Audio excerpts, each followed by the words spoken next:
les leaders politiques. S'il nous a sauvés? Oui. Non, je ne peux pas le dire. Ce n'est pas lui qui nous a sauvés. C'est plutôt, si je dois dire que quelqu'un nous a sauvés, c'est celui qui nous a sortis de la fournaise du stade du 26 septembre. C'est celui qui nous a extrait des mains de nos assaillants. Et c'est lui qui a voulu nous faire soigner dans une clinique. Mais ce n'était pas le colonel Tchegoro. Donc vous êtes d'accord avec moi que le colonel Tchegoro Camara a sauvé Elassel Balingalo et Baouri? Je n'étais pas au stade, maître. Nous avons laissé plutôt Selou dans de très mauvais draps. Quand nous quittions le stade, ils étaient en train d'étrangler notre collègue Selou Dalin. Moi, je ne sais pas. Je ne sais pas comment il est sorti, mais nous avons vu Selou sans les militaires. Ils l'ont ramené à la clinique Pasteur sur une civière la nuit. On l'a mis, d'ailleurs, il était à côté de moi. Son lit était à côté de mon lit. Je vous remercie, monsieur Fall. Je vous remercie, monsieur le président du tribunal.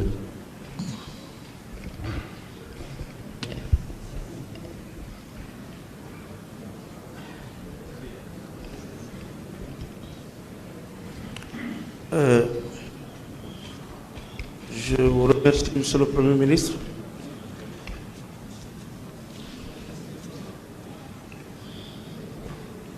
Monsieur Fall,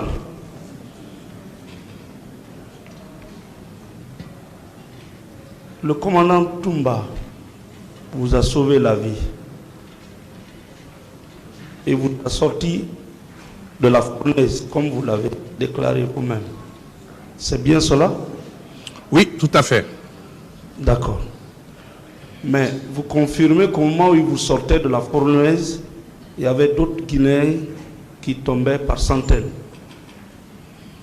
Je n'en doute pas. Dans les mêmes circonstances? On a vu les militaires tirer sur eux. On a vu la panique à l'intérieur du stade. On a assisté à un mouvement de panique générale dans le stade. D'accord.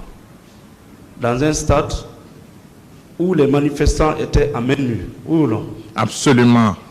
Les manifestants étaient à main nue. Ils n'avaient avec eux que leur foi en le changement en Guinée. Pourquoi il s'est préoccupé de vous? Pas des autres Guinéens aujourd'hui qui sont morts malheureusement et qui sont blessés? Mais je crois que la question là n'est pas pour moi. La question est pour Toumba. C'est Toumba qui doit savoir pourquoi il est venu vers nous. D'accord. Je crois. Peut-être c'était pour qu'aujourd'hui il reçoive des fleurs de félicitations. Pardon? Je dis peut-être c'était pour qu'il reçoive aujourd'hui des fleurs. Ben, je ne peux pas aller dans votre sens, je ne sais pas, mais à l'époque, comment pouvait-il imaginer avoir des fleurs aujourd'hui quand le pouvoir était entre les mains du CNDD, c'est eux qui étaient au commandement? Est-ce qu'il pouvait imaginer à cette époque-là d'ailleurs qu'il y a eu le changement, que un jour un des nôtres de Force Vive aurait pu être à la tête? Ça, je ne sais pas. Ça, c'est votre commentaire, maître. Monsieur le Premier ministre, du fait de M. Toumba de ces agissements, nous avons nos clients qui sont en prison. Je ne cite personne, mais qui souffrent. Peut-être qu'ils seront libérés après la décision judiciaire. Mais dans vos propres déclarations consignées dans le dossier, un contingent est arrivé à la tête duquel se trouvait Toumba, le commandant Toumba. Vous le maintenez? Oui, j'ai vu les militaires rentrer, je l'ai dit quand je me suis exprimé.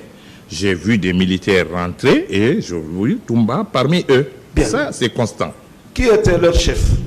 On ne pouvait pas savoir qui était le chef quand c'est une horde de soldats qui est rentrée pour... Qui donnait des instructions? Je ne sais pas. Qui était le plus fort? On ne pouvait pas le savoir. Qui vous a sauvé? Sauvé? Qui a empêché vos assaillants de vous attaquer? Mais c'est Toumba qui nous a sauvés. C'était le plus fort. C'était le plus fort sur les lieux. En tout cas, ce qui est évident, ce que je peux dire, je ne peux pas aller dans ce sens-là. Je ne sais pas qui était le chef là-bas, mais c'est Toumba qui nous a sauvés, qui nous a sortis du stade. Monsieur le ministre, quand on sauve 5 personnes et il y a 150 morts, quelle impression peut-on avoir? Moi, franchement, je ne voudrais pas parler à la place du tribunal. Le président est une personnalité qui est très patiente et qui suit de très près, depuis 6 mois, le déroulement de ce procès qui est suivi par le monde entier. Et ce que je peux dire, c'est que Toumba nous a sauvés. D'accord. Je ne peux pas en dire plus. D'accord. C'est le procès des morts et des vivants. Mais Toumba, à la barre, a dit qu'il était venu pour sauver les leaders. Je l'ai écouté.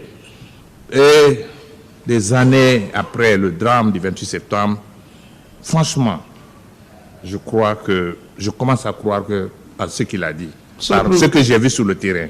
Monsieur le Premier ministre, vous avez dit vous-même, déclaré ici qu'il y a des victimes qui n'ont pas voulu se faire voir, se dévoiler. Il y en a beaucoup et vous comprendrez, maître, pourquoi. Vous savez, ce jour-là, c'était une journée très particulière. C'était le jour J, le plus long jour de notre histoire ici. Dans un enclos fermé.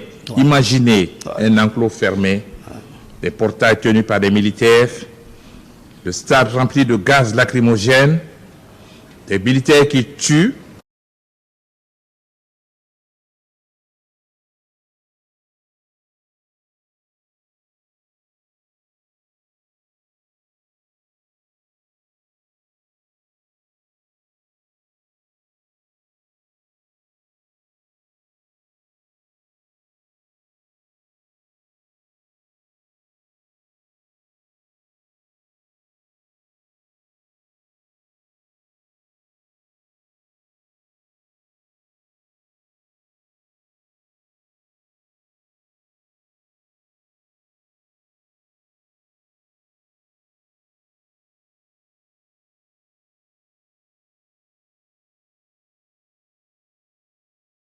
Avec des fusils, avec des machettes, et des femmes qui sont violées, des mères de famille.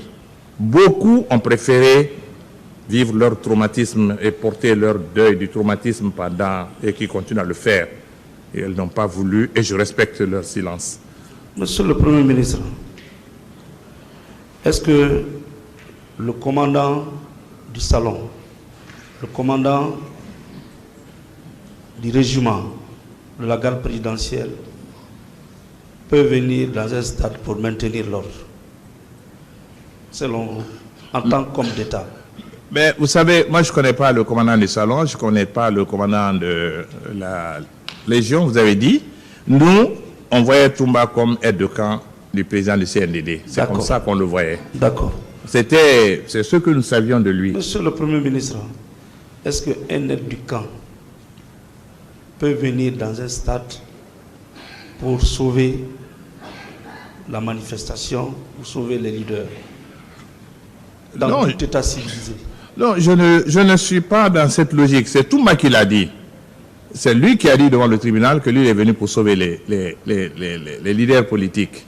Mais nous, quand nous avons vu Toumba, en toute franchise, moi j'ai pensé Toumba est venu pour nous arrêter, parce que quand vous voyez Toumba, ce que Toumba représentait pour nous, c'était vraiment le CNDD.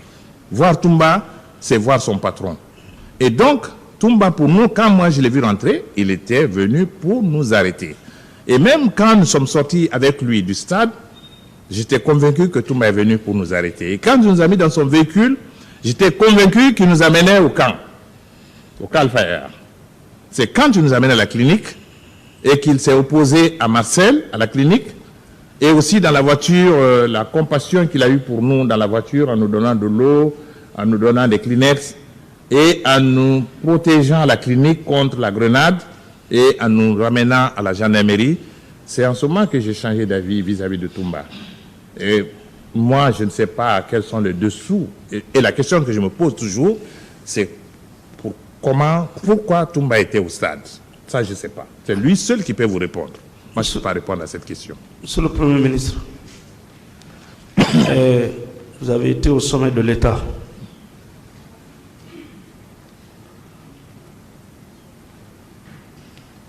Quand vous avez vu le contingent rentrer à la tête duquel se trouvait le commandant Toumba, vous l'avez dit il y a 1 minute, dans votre esprit. Votre prédécesseur aussi l'avait dit, c'était pour venir vous arrêter, oui ou non? Oui, je l'ai pensé. Voilà. Donc, le commandant de la garde présidentielle qui laisse le président ailleurs, qui se déplace pour venir dans un stade où il y a une ambiance, était venu pour vous arrêter. C'était pour vous arrêter et quitter. Il ne pouvait pas y avoir de mort d'homme alors. S'il était venu pour vous arrêter. Oui ou non? Donc, je dis encore une fois que je ne connaissais pas d'autre grade de Toumba que aide de camp du président du CNDD. Jusqu'à ce procès. Pour moi, Toumba était l'aide du camp du président du CNDD, c'est tout. C'est tout ce que nous savions de lui, ce que moi je savais de lui. D'accord. Le reste des titres, garde présidentielle et autres, je n'en savais rien. Au contraire, je pensais plutôt que c'était le colonel Pivi qui était le patron de la garde présidentielle puisqu'il s'occupait de la sécurité présidentielle. Monsieur le Premier ministre, même au pire des cas, s'il était question de vous arrêter, vous ne pensez pas que la police et la gendarmerie auraient pu jouer ce rôle tranquillement? Mais je l'ai dit dans mon exposé, maître, je dis que je crois qu'ils ont eu la main trop lourde ce jour-là. Voilà.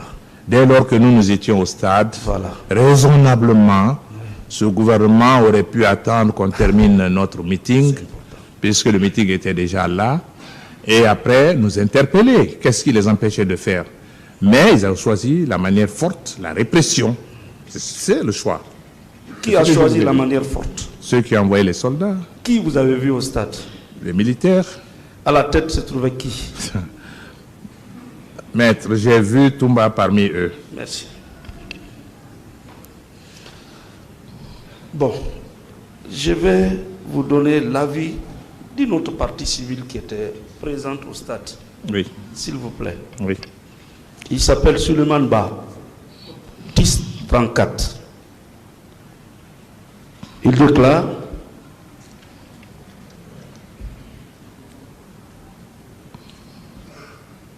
j'ai vu des agents venir vers moi. À la tête de ces agents, il y avait Toumba Diakité. Lorsqu'ils sont venus en face de moi, j'ai pris le courage et je me suis adressé à eux. J'ai dit: regardez tout ce monde qui est en train de tomber comme des pigeons. Tout se paye dans la vie. Vous tirez sur les innocentes personnes désarmées. Regardez la pelouse. Il n'y a que des morts et des blessés. Regardez sur le gradin. Il y a des morts et des blessés. En disant c'est grave, c'est très grave. Ce que vous faites, et je disais auprès de Toumba, qui croisait les bras. Et ces agents m'ont bien écouté. Toumba a rétorqué en disant à ses agents: occupez-vous de lui. Alors ils sont venus au nombre de 6. Je n'ai pas résisté. Le premier qui est venu vers moi m'a arraché mes téléphones. Et j'ai réagi en tenant. Et j'ai persisté. Toumba lui a dit: rends mes téléphones. Et il les a rendus. Au moment où je mettais mes téléphones dans ma poche, un second agent m'a donné un coup sec de crosse au milieu de ma tête. Je me suis effondré. Alors tous sont venus et me tapaient sur moi, sur mon corps, et je suis tombé en inconscience. Ils m'ont laissé croyant que j'étais mort au milieu des cadavres. Ça, c'est un militant que vous avez conduit au stade et qui parle des agissements de Toumba. Que répondez-vous? Non, je n'ai pas de commentaire particulier sur cela. Moi, je ne l'ai pas vu. Vous savez, maître, moi j'ai vu des assaillants au stade. Quel intérêt aurions-nous pour dire qu'un assaillant était bon? Les gens qui sont venus au stade, quel intérêt on avait? Moi, je ne l'ai pas vu tuer quelqu'un. Je ne l'ai pas vu avec une arme. Je ne l'ai même pas vu avec un gourdin. Ce que j'ai vu, il est venu, il nous a sortis du stade, il nous a conduits à la clinique, il nous a déposés à la gendarmerie et pendant qu'il nous transportait, il a eu beaucoup de compassion pour nous. Il n'a pas échangé avec nous, à l'exception de la seule réponse qu'il a donnée à Sidia Touré quand Sidia lui a demandé s'il était docteur. Il a dit oui, qu'il est médecin. On n'a pas échangé avec lui, il nous a donné de l'eau. C'est tout ce que je retiens de Toumba. Ceux qui étaient au stade, chacun a sa version. Bon, nous n'étions plus là. Je ne sais pas si quand il nous a déposé, il est reparti au stade ou non. Ça, je ne peux pas le dire non plus. Mais le temps que nous, on a été au stade, ce temps-là, jusqu'à la clinique, jusqu'à l'état-major de la gendarmerie, ce que j'ai vu, c'est ce que j'ai expliqué au tribunal.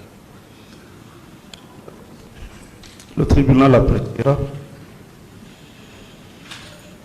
Vous avez parlé de fosses communes dans votre déposition. Je dois aussi souligner qu'il y a eu de nombreux et même des fosses communes qui ont été préparées nuitamment lorsque les autorités ont compris que la communauté internationale s'était saisie du problème. Je ne connais pas les lieux de ces fosses communes, mais certains disent qu'ils seraient au camp Alpha Yaya et à l'aviation militaire. Monsieur le Premier ministre, après les événements, vous êtes devenu membre du gouvernement, non? Oui, tout à fait. Ministre des Affaires étrangères. Oui. Vous avez cherché à vérifier cette information pour aujourd'hui que le peuple soit édifié? Le dossier du 28 septembre, j'ai été dans le gouvernement qui est venu après, j'ai été secrétaire général à la présidence, j'ai été ministre des Affaires étrangères. Sur ces 5 ans, j'ai fait le premier mandat du président Alpha. Mais je crois que je ne partageais pas la position du gouvernement sur l'affaire du 28 septembre. Parce qu'entre-temps, moi, je faisais des déclarations sur le 28 septembre. Moi, je faisais des publications sur le 28 septembre. J'ai toujours réclamé la justice pour le 28 septembre. Je n'ai pas varié. Mais je n'avais pas la charge de faire des enquêtes.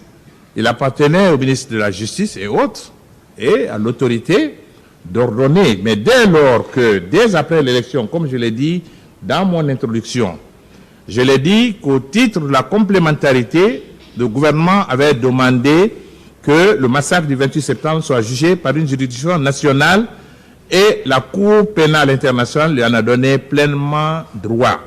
Donc, il appartenait au gouvernement d'organiser le procès et moi, je n'étais pas ministre de la Justice. Il ne m'appartenait pas donc de rentrer dans ces détails. Mais la différence, tout le monde le sait, en Guinée, je n'ai jamais arrêté de parler du massacre du 28 septembre. Jamais.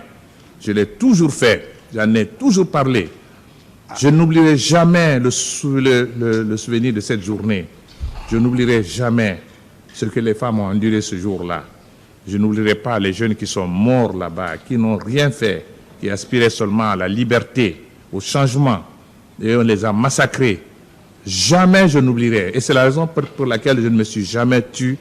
Tous mes interlocuteurs, qu'ils soient ici ou à l'extérieur, tout le monde sait que j'ai toujours parlé du 28 septembre. Mais je n'étais pas en charge de la justice. Et dès lors que le gouvernement avait décidé qu'il allait créer cette juridiction nationale, il appartenait maintenant au ministre de la Justice de prendre le devant. Malheureusement, ça a pris 13 ans. Et vous savez comment ça s'est passé. Voilà. Il a fallu attendre le changement du 5 septembre pour que le nouveau gouvernement, les nouvelles autorités aient le courage de rouvrir ce dossier rapidement et de mettre en place une juridiction nationale compétente que j'ai devant moi, que j'apprécie, pour juger de cette affaire. C'est la première fois en Guinée et de voir cette pléiade d'avocats. On n'a jamais vu ça dans ce pays. Il y a eu beaucoup de massages, plus de crimes de masse ici.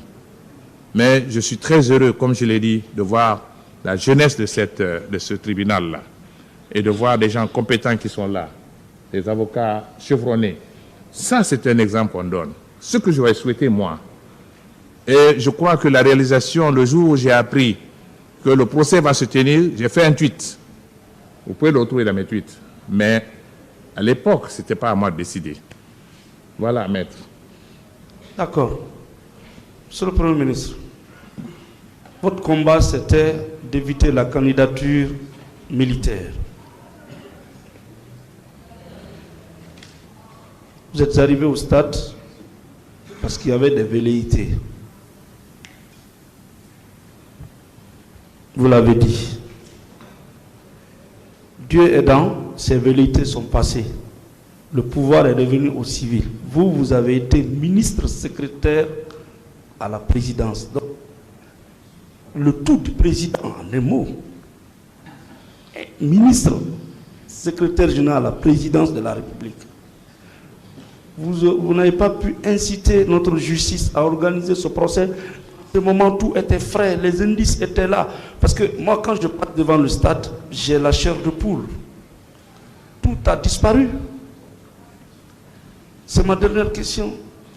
Vous êtes parti au stade. Dieu vous a sauvé. Dieu vous a donné le pouvoir. Pourquoi n'avez-vous pas organisé le procès? La politique, le droit discipline la politique, mais ne le domine pas, ne la domine pas. Quelle que soit la force du droit, elle peut discipliner la politique, mais ne peut jamais dominer la politique. Vous êtes arrivé, ministre secrétaire général à la présidence, ministre des Affaires étrangères, fonctionnaire international. Pourquoi vous avez fait attendre à la Guinée 13 ans avant que cette juridiction ne voie jour et que ce jugement n'ait lieu? Je vous remercie, c'est ma dernière question.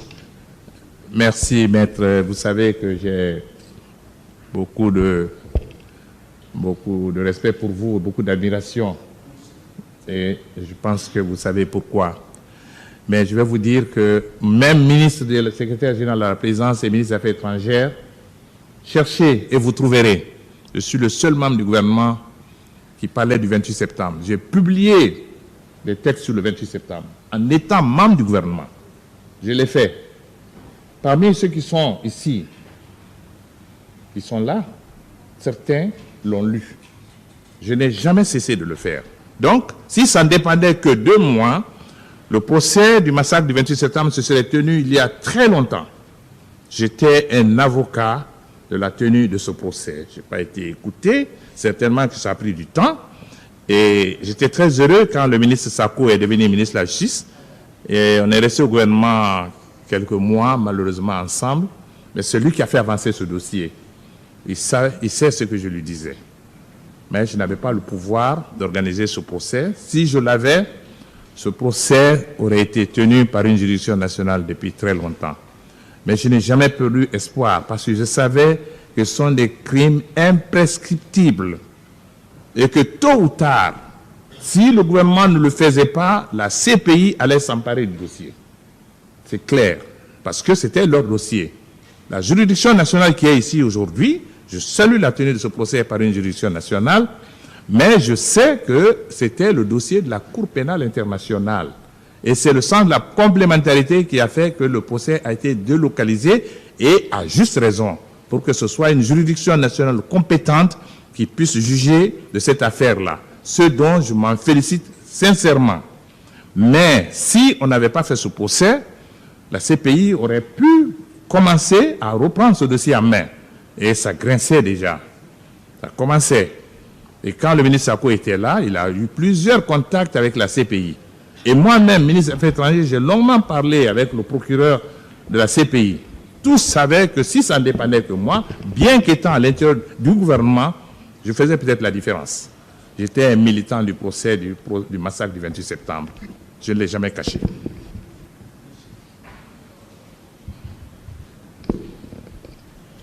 Merci, Monsieur le Président. Monsieur le Premier ministre, le Sénéfal. C'est bon? C'est bien chargé. Okay. Alors, je m'en vais vous poser quelques questions. Et ça va être des questions de précision. Est-ce que vous pensez que le colonel Keboro était coordinateur de la répression comme soutenu par le représentant du ministère public? Non, je ne peux pas le dire. Je crois que j'ai longuement parlé du rôle du colonel Thiegoro ce jour, ce que j'ai vu. C'est bon, c'est bon. Voilà, Si vous pensez que cela n'est pas le cas, je m'en vais également vous poser une autre interrogation. Alors, si, comme on le prétend de l'autre côté, que le colonel Thiegoro était coordinateur de la répression, est-ce qu'il aurait eu un seul instant des difficultés à faire adhérer celui-là que vous identifiez comme Marcel ce jour-là devant la clinique? Est-ce qu'il allait avoir une seule difficulté face à ce dernier, s'il était coordinateur de la répression? Non, je ne peux pas le dire, mais tout ce que je peux dire, c'est que quand Marcel a été très en verbe ce jour-là, et que Toumba, il se tiraille avec Toumba, c'est vrai que le colonel Thiegoro a essayé de lui parler pour quelques minutes, ça n'a pas marché. Ça n'a pas marché. Non, ça veut dire qu'il ne coordonnait rien. Vous êtes d'accord avec moi? Ça veut dire que Marcel n'obéissait à personne. Bon, comme vous le dites, ça va, ça veut dire, ça confirme encore qu'il ne coordonnait rien. Non, je ne le dis pas. Je dis Marcel n'obéissait à aucun grade ce jour-là. Alors, tout à l'heure, je vous ai entendu dire que vous étiez à l'intérieur du stade pour un meeting. Est-ce que, en tant que leader politique, vous connaissez le stade du 28 septembre avant d'y aller ce jour pour le meeting? Le stade du 28 septembre fait partie de notre vie à Conakry. J'étais là à l'inauguration du stade du 28 septembre. Le stade du 28 septembre, c'était le lieu où c'était un haut lieu de la vie politique guinéenne, où tous les grands meetings se sont tenus. C'était le stade du 28 septembre. D'accord. Le temps de la Révolution, c'était le temple de la Révolution. Parfait. C'était le temple de la Révolution, comme vous l'avez dit. Alors, est-ce que le stade du 28 septembre a toujours été administré?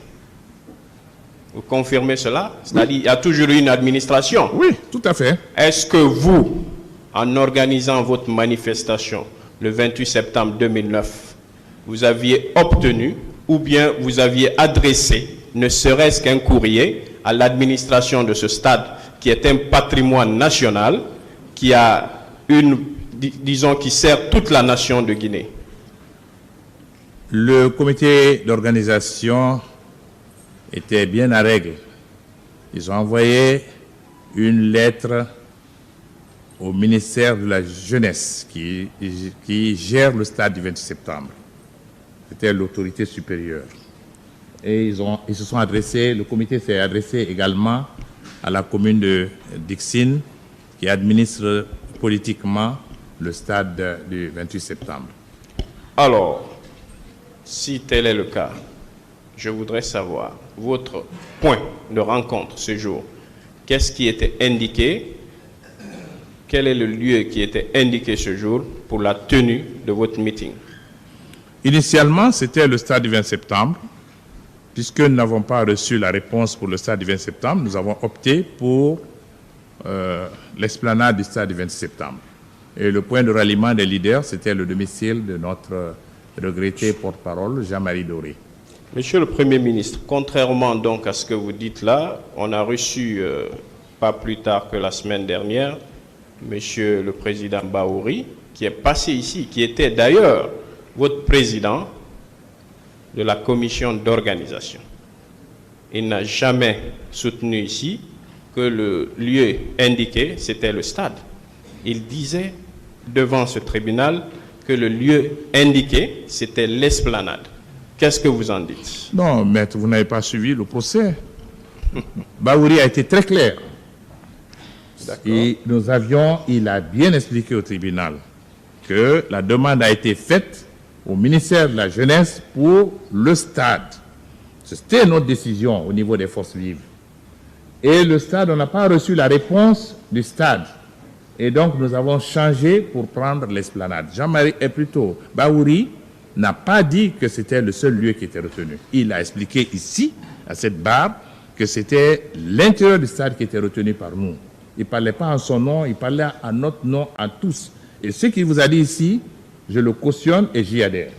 Mais il avait indiqué que c'était le stade qui était indiqué. Nous n'avons pas eu l'autorisation pour le stade. Nous avons décidé ensemble de faire sur l'esplanade. C'est ce qu'il a dit. Alors, est-ce que vous pouvez faire une différence entre le stade et l'esplanade du stade? Est-ce qu'il y a une différence? Oui. Alors, quelle est la différence? Si nous considérons le stade, c'est l'enceinte à l'intérieur. Et l'esplanade, c'est une place qui est extérieure. Alors, l'administrateur du stade, est-ce que vous savez que c'est lui qui gère également l'esplanade du stade? Oui, d'une certaine manière, oui. Alors, du moment où vous n'aviez pas obtenu son autorisation ce jour, le fait par vous, leader politique, d'inviter vos militants sympathisants à venir vous attrouper sur ces lieux, n'est-ce pas une sorte de forcing?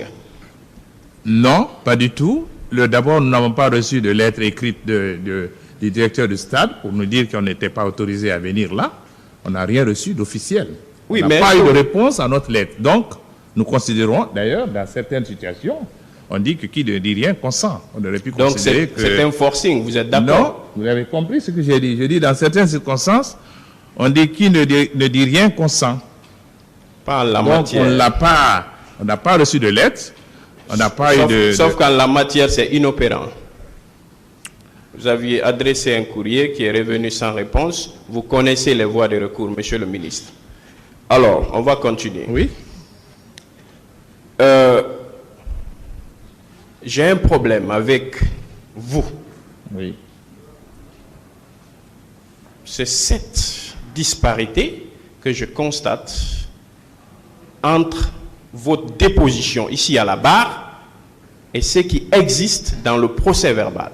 Parce que moi, j'ai été un de vos admirateurs.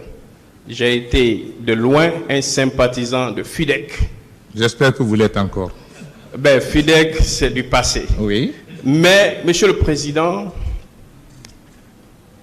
je suis encore choqué parce que dans votre procès verbal, ce que vous venez de déclarer ici, ce n'est pas ce qui s'y trouve. Vous avez clairement indiqué devant le pool de juges d'instruction qu'il y avait telle personne à la tête d'un contingent. Vous êtes quand même un homme d'État.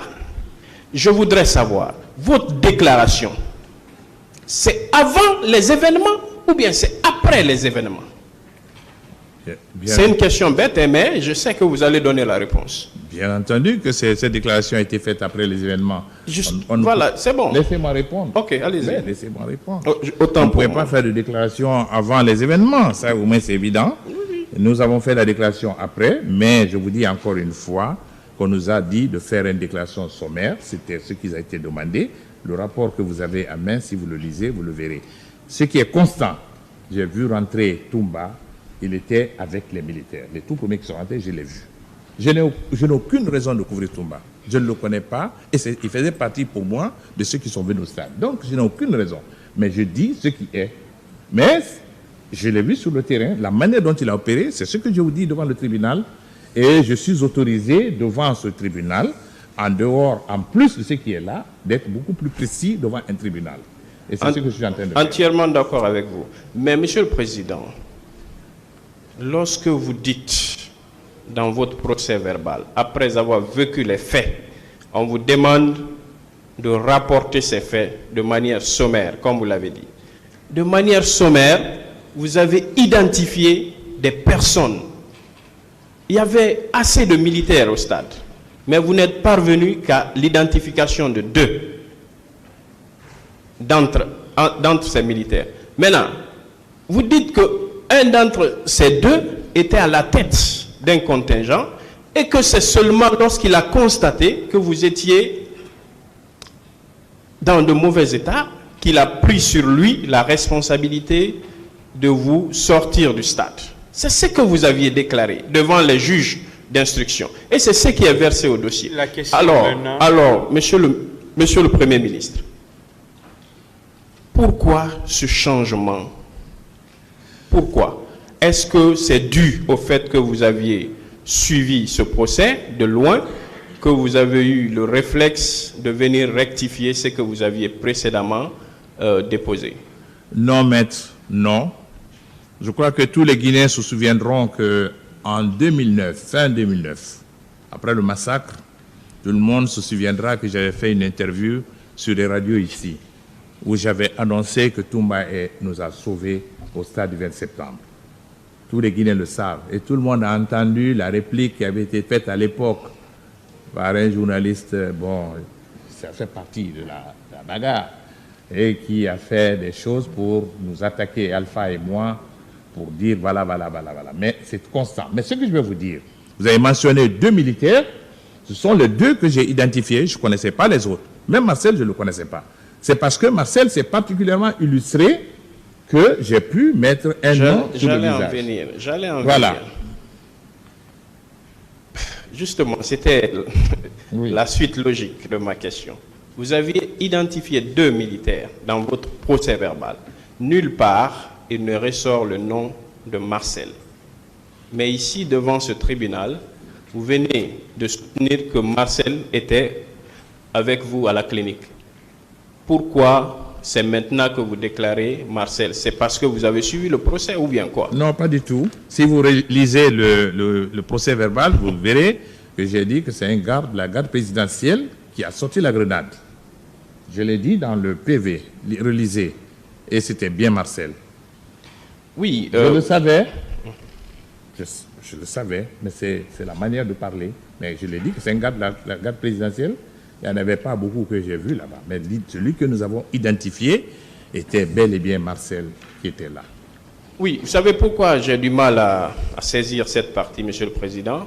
Parce que lors de votre narration ici, vous aviez déclaré qu'à la clinique, lorsqu'il y a eu tiraillement, que le lieutenant Toumba Diakité ne cessait de prononcer Marcel. Alors, donc, ça veut dire que vous connaissiez, avant votre interrogatoire, par devant le pôle de juge d'instruction, le nom, l'identité de la personne qui menaçait avec cette grenade. Pourquoi vous ne l'aviez pas cité? Mais maître, j'ai dit qu'il s'agissait de... Il y a beaucoup de choses que je viens de dire ici qui ne sont pas dans le procès verbal. Même des choses positives, si vous prenez Toumba. Je n'ai pas dit dans le procès verbal que Toumba dans la voiture nous a donné de l'eau, nous a donné des compresses, je n'ai pas mentionné. Pourtant, c'est des faits positifs. Je ne l'ai pas mentionné. Et pourtant, je le savais. Mais je savais que c'est Marcel qui était là. Nous, on a su que c'est Marcel qui était là. Moi, je préférais dire un garde. C'était un juge d'instruction, j'ai dit de façon sommaire. Donc, j'ai donné des informations sommaires au juge. Mais je savais que c'était Marcel. Quand nous quittions la clinique Ambroise Paré, nous savions que c'était Marcel. Et dans le véhicule, on a parlé de Marcel toute la soirée avec Jean-Marie Doré. Je le connaissais très bien. Sauf que vous ne l'aviez pas cité. Ben oui, mais j'ai... Alors, ne discutez pas la réponse.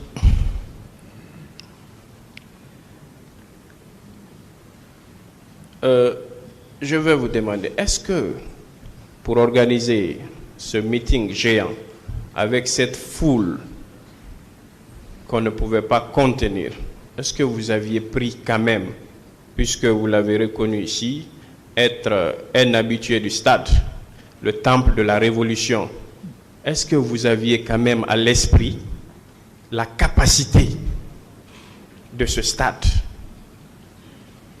Ben oui. Vous l'aviez à l'esprit? Oui. Alors, c'est un stade de 50 000 places. Alors, il y avait combien de personnes au stade? Il y avait moins que 50 000. Il y avait moins de... Tous les gradins n'étaient pas occupés. Mais le stade ne fait pas 50 000, malheureusement. Je crois que ça... Non, c'est vrai que même le stade n'était pas complet, n'était pas plein. Oui, mais monsieur le ministre... Non, je suis d'accord avec vous. Voilà, le stade... C'était pas 50 000. Le stade de Conakry devait être dans les 25 000, 30 000. Mais il n'y avait pas 25 000 personnes là-bas. Moins que ça encore. Si. Moins que ça. Alors, 25 000. Je suis convaincu que vous n'aviez pas à l'esprit la capacité. Vous étiez plutôt préoccupé par la force de mobilisation. Est-ce que ce meeting du 28 septembre, ce n'était pas une sorte de démonstration de force pour vous, membres des forces, comment on appelle ça, sociales? S'il y avait une idée de démonstration de force, c'était pour donner un démenti au président Ouad qui s'est basée sur une manifestation qui était organisée au Palais du Peuple, manifestation qui avait été organisée moyennant beaucoup de moyens. Nous voulions donner la réplique, puisque lui, il a dit qu'il allait présenter ça au chef d'État pour légitimer la présidence du CNDD en Guinée, pour dire que c'est la population qui le soutient. Nous voulions démontrer tout à fait le contraire, en sortant plus de monde que ce qu'on a vu au Palais du Peuple. Et on l'a réussi. Alors, vu que vous n'aviez pas à l'esprit la capacité du stade et que vous n'aviez pris aucune mesure pour contenir cette foule, je voudrais vous demander humblement, est-ce que vous avez des remords aujourd'hui? Ben, je vais revenir sur le stade avant de vous répondre. Sur le stade, au grand moment de la révolution guinéenne ici, on invitait toute la population de Conakry à venir au stade. Le stade est un endroit qui prend beaucoup de personnes. Donc les militants que nous on avait invités au stade, nous n'avions aucun doute que le contenu du stade ne pouvait pas contenir ce monde. On le savait, ça c'est clair, c'est une constante. Remords? Non, je suis malade depuis le 28 septembre. Pourquoi? Je regardais, je l'ai dit ici, pendant les premiers mois du 28 septembre, je n'endormais pas. Je voyais nos militants, j'en ai vu, j'ai vu des militants qui ne pouvaient même pas marcher. Le 29 septembre, je les ai vus, qui avaient été martyrisés. Nous avions même envoyé certains de nos militants à Dakar, dont celle qui était devant vous aujourd'hui. Elle n'était pas seule de mon parti. J'ai vu des couples ici qui ont connu de grands problèmes à cause du 28 septembre, des femmes qui ont eu des problèmes. Je pensais à tous ces jeunes que moi j'ai vus chantant, dansant. Je l'ai vu comment on a fauché leur vie. J'ai vu ça. J'ai gardé ce sentiment-là en moi. Et ce sentiment-là ne m'a jamais quitté. C'est la raison pour laquelle moi j'étais un militant du procès du massacre du 28 septembre. J'ai fait des publications, moi. S'il n'y a pas de remords de mon côté, au contraire, c'est ceux qui sont à la barre. Moi, je ne suis pas un accusé, je suis une victime. Ceux qui sont à la barre, c'est à eux qu'il faut poser la question s'ils ont de remords. Ce que moi je sais, c'est que nous avions voulu organiser une manifestation à laquelle nous avons invité beaucoup les deux couches auxquelles nous tenons le plus dans notre vision politique, les jeunes et les femmes. Ces deux couches étaient les plus nombreuses au stade. Malheureusement, plutôt que de nous laisser faire librement notre meeting et partir, on nous a envoyé des forces de répression qui ont fauché ces jeunes et qui ont humilié ces femmes, qui ont pris à ces femmes ce qu'elles ont de plus cher. S'il y a remords, c'est plutôt aux accusés. Moi, je n'ai pas un sentiment de remords. Mais par contre, j'ai un sentiment, sincèrement, j'ai gardé un goût amer de cette manifestation à cause de la répression qui s'est abattue sur nos militants. C'est ce que je peux dire. Alors, je vais terminer par vous remercier et poser ma toute dernière question. Tout à l'heure, vous avez dit que le but de cette manifestation, c'était d'apporter une réponse au président, à l'ex-président Abdoulaye Wade. Oui. Est-ce que cela ne confirme pas que c'était effectivement une sorte de démonstration de force qui vient ici saper les autorités qui étaient en place en ce moment, l'image de ces autorités? Non, pas du tout. Vous savez, maître, qu'à cette période-là, il y avait de gros intérêts en jeu en Guinée. Le président Wade n'était pas le seul, d'autres l'ont essayé. Et chacun avait ses intérêts en soutenant la junte militaire qui était au pouvoir. Et donc, ce qui se passait, il y avait l'enjeu du port de Conakry et autres. Et donc, ce qu'ils voulaient faire, alors que la CEDEAO avait pris position fortement. N'oubliez pas que le premier qui s'est offert comme médiateur en Guinée, c'était le président Wade. Dès le départ, la crise, quand il y a eu la prise du pouvoir par l'armée, c'est le président Wade qui s'est présenté comme étant le premier médiateur de la crise guinéenne. Il a été désavoué après son voyage de Conakry parce que les chefs d'État ont compris qu'il est partie prenante.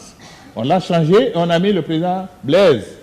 Et même lui, vers la fin, nous n'étions pas d'accord avec lui parce que quand nous étions à Ouagadougou, bon, si vous voulez que je continue, je continue. Sinon, je vais vous dire que nous étions dans une logique, pas de défiance, mais c'est pour donner une réponse à ce que le président Wade allait dire aux autres, pour dire à ces mêmes hôtes-là que ce n'est pas vrai ce qu'il allait dire, que la réalité était tout autre et que l'écrasante majorité des Guinéens étaient pour le changement. C'est ce que nous voulions prouver.